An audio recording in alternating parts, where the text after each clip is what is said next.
সাধুনা যারা তারা একটু পিছনেই থাক, দেখি পলিটিক্সটা একটু কমেনি। যারা কষ্টের টাকা দিয়ে সিনেমা বানায় তারা তো অবশ্যই আসবে সামনে। যেমন আমি তো 20 তারিখ সামনে একবারে অফিসিয়ালি ভাবে আসতেছি। তো যারা কষ্টের টাকা দিয়ে বানায় তারা বানাক, তারা কষ্টের টাকা দিয়ে বানালে সিনেমার কষ্টটা বুঝবো। আর যারা ওই গা টাকা দেশে তারাই পলিটিক্স, এতদিন তারাই পলিটিক্স করছে, এই সিনেমার তারাই ঢুকছে। হিরো ক্যারেক্টার তো আমি করতেছি, তো আমি নিজেকে হিরো বলে দাবি করি না। আমি আমি একজন তানভীর তারেকের ভক্ত বলে দাবি করি, আর একজন অভিনেতা হতে চাই। একজন অভিনেতা হতে চাই, যেমন আমি একজন চঞ্চল ভাইয়ের মতো হতে চাই, আমি একজন ফজলুর রহমান বাবু স্যারের মতো হতে চাই। এরকম আমি নায়ক বলে দাবি করি না, নায়কের মতো চেহারাও নাই আমার, নায়কের মতো কথাও বলতে পারি না আমি। এই তো আর কি।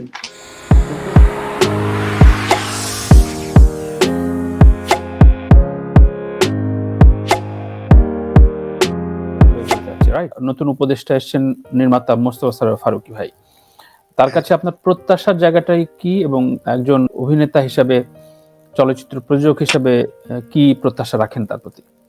আসলে ফারুকী ভাই আসছে, ফারুকী ভাই তো মোস্ট পপুলার একজন মানুষ, এবং পার্সন হিসেবে আমি তো পার্সোনালি কোনো সম্পর্ক নেই তার সাথে।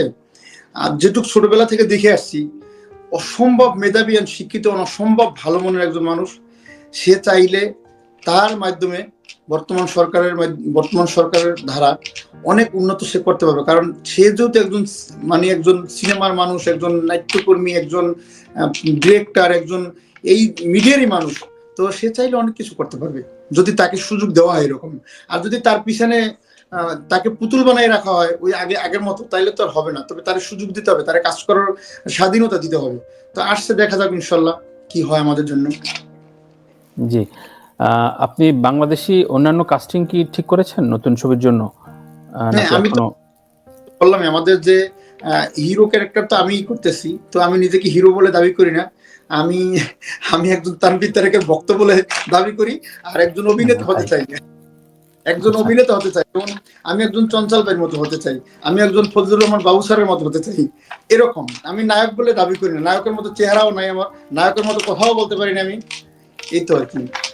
কিন্তু আপনি অভিনয়টা ছেড়ে দেবেন না, এরকম একটা ভালোবাসা থেকেই তো কাজটা করেন। না, আমি যতগুলো সিনেমা প্রযোজনা করব, পাশাপাশি আরেকজন নায়কের সাথে কাজ করতে পারি, সাথে কাজ করতে। যেমন সাইমন ভাই আমার খুব একজন প্রিয় মানুষ, তার সাথে হায়ালো হয়, তারে নিয়ে আমি কাজ করব, তার সাথে আমি কাজ করব। তারপরে আছে আরো অনেক আছে পার্সোনালি ভালো একটু সম্পর্ক, ছোট ভাই বড় ভাই। তো তার সাথে আমার একটা প্ল্যান আছে, আমার একটা সিনেমা, আমি নামটা বলেই দিই। আমি হয়তো 2 মাস পরে একটা পুলিশ বাই নামের একটা সিনেমা আছে, পুলিশ বাই সিনেমাটার নাম, গল্প রেডি, সবকিছু রেডি, একদম ব্রেকডাউন সব কমপ্লিট। ওই সিনেমাটা আমি সাইমন ভাইয়ের সাথে দিতে পারি, একটা প্ল্যান আছে আমার। যদি এরকম হয় ইনশাল্লাহ, এই সিনেমার 50% তসনসের 50% শুটিং পরে ওই সিনেমাটা আমি মহরত করবো। আচ্ছা, তো তসনস আগে শুরু হচ্ছে দেশে এসে। সো আপনি এই সময় আপনি জানেন যে জুলাই বিপ্লবের পর অনেক শিল্পী বিগত সরকারের দলদাসত্ব করেছেন, এরকম অনেক রকম অভিযোগ পাওয়া গিয়েছে। তো সে কারণে অনেকে মুখ ঢাকা দিয়ে আছেন এবং কাজে ফিরছেন না। অলমোস্ট চলচ্চিত্র, নাটক থেকে শুরু করে বেশ লম্বা লিস্ট এটার। অর্থাৎ অনেকেই এখন কাজ থেকে বিরত বা কাজ করতে পারছেন না বা কাজ করার পরিবেশে নাই। আপনি মনে করেন যে এই সময় একটা নতুন শিল্পীদের বা নতুন কিছু আর্টিস্টদের উত্থান হবার একটা সুযোগ আছে? আসলে ভাইয়া শুনেন, এই সময় যারা গা টাকা দিয়ে আসে তারা চুরি করছে, ডাইরেক্ট কথা। নাহলে আপনি কেন আপনার যদি কোনো অপরাধ না থাকে তাহলে আপনি কেন গা টাকা দিবেন? বা আপনার কোনো সমস্যা ছিল বা সমস্যা আছে? তো আমি তো আগেই বলছি যে বাংলাদেশে আমি একজন পলিটিশিয়ানও না, বাংলাদেশে আমি একজন বিজনেসম্যানও না, শুধু অনলাইন বিজনেস মিডিয়ার মানুষ। আমার প্রযোজনা প্রতিষ্ঠান আছে, প্রযোজনা প্রতিষ্ঠান থেকে এই পর্যন্ত প্রায় 7 কোটি টাকার ইনভেস্টমেন্ট আমি করছি। কিন্তু সব টাকাই কিন্তু প্রবাসের টাকা। আমি দুবাইতে ছিলাম 9 বছর, এখানে আমি আছি 9 বছর।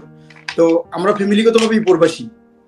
আমার মা, আমার বড় ভাই, আমার ছোট ভাই কিন্তু ফ্যামিলিগতভাবেই আমরা প্রবাসী। তো এই টাকাগুলো কিন্তু সবই প্রবাসের টাকা, সব লিগ্যাল মানি। সো যারা গা টাকা দিয়ে আসে থাক, সমস্যা নেই, আবার টাইম হলে তারা আসবে। আর যদি তারা গা টাকা দিয়ে থাকে তারা তো সাধু না। তা সাধু না যারা, তারা একটু পিছনেই থাক, দেখি পলিটিক্সটা একটু কমেনি। যারা কষ্টের টাকা দিয়ে সিনেমা বানায় তারা তো অবশ্যই আসবে সামনে। যেমন আমি তো 20 তারিখ সামনে একবারে অফিসিয়ালি ভাবে আসতেছি। তো যারা কষ্টের টাকা দিয়ে বানায় তারা বানাক, তারা কষ্টের টাকা দিয়ে বানালে সিনেমার কষ্টটা বুঝবো। আর যারা ওই গা টাকা দেশে তারাই পলিটিক্স, এতদিন তারাই পলিটিক্স করছে, এই সিনেমার তারাই ধ্বংস করছে, এই সিনেমা ইন্ডাস্ট্রিটাই তারা ধ্বংস করছে। আমি মনে করি। লাস্ট এন্ড ফাইনাল কোশ্চেন, শিল্পীদের রাজনীতিতে সক্রিয়ভাবে জড়িত হওয়াটা উচিত কিনা আপনি কিভাবে দেখেন? না, শিল্পী শিল্পী সবার, শিল্পী রাজনীতি করতে পারে, কোনো সমস্যা নাই, কিন্তু শিল্পী সবার। শিল্পী আগে জনগণের কথা বলবো, তারপর দলের কথা বলবো। রাজনীতি করুক, সমস্যা নাই, কিন্তু আগে আগে জনগণের কথা বলবে। কারণ জনগণ আছে বলেই একজন মুন্না খান তৈরি হবে, জনগণ আছে বলেই একজন কিং খান তৈরি হয়েছে। কিন্তু তার রাজনীতির আগে জনগণের কথা বলতে হবে। আর যার জন্য আপনি রাজনীতি করবেন, ওখানে এই জনগণের কথা আগে বলতে হবে আপনার। তো রাজনীতি তো জনগণের সাথে কথা, জনগণের জন্য কাজ করার জন্য এসব রাজনীতি করে মানুষটা। না, আপনি কি বিশ্বাস করেন যে দুইটা কাজই একসাথে চলা সম্ভব? আমি বলতেছি আপনার প্রশ্নটা। আরেকটা প্রশ্ন আমি বাংলাদেশ দর্শকদের বলতে চাই। বাংলাদেশের মানুষ বডি ফিটনেস দিয়ে হিরোর কথা বলে। বাংলাদেশের মানুষ বলে কি কোনো নায়ক কিনে, তো নায়কের মতো তো ছাগলের মতো লাগে, একবার ডাইরেক্ট বলি।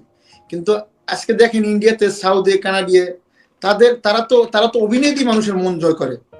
সিনেমাটা রিলিজের আগে কত কথা শুনতে হয়েছে, সিনেমাটা রিলিজ দেওয়ার পরে আপনার তো কম হলেও 2-1টা ইন্টারভিউ দেখছেন, 2টা পাবলিক রিভিউ দেখছেন।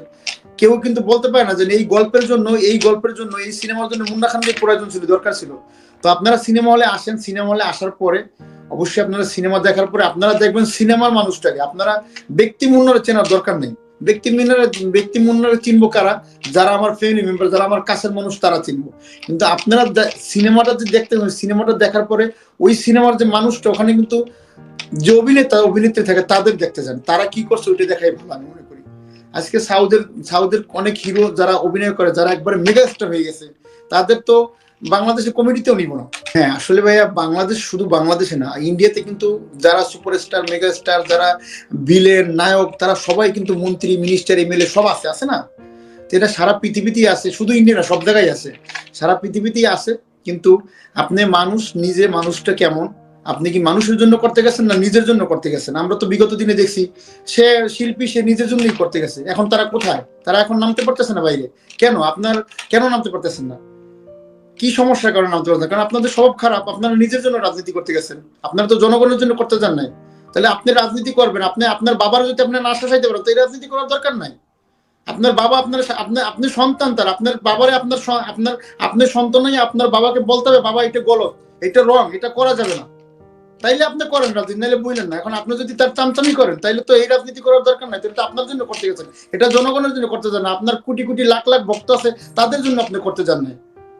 আমি এরকমই ডাইরেক্ট কথাই এইটাই বলবো। আমি যদি আপনি রাজনীতি করতে চান করেন।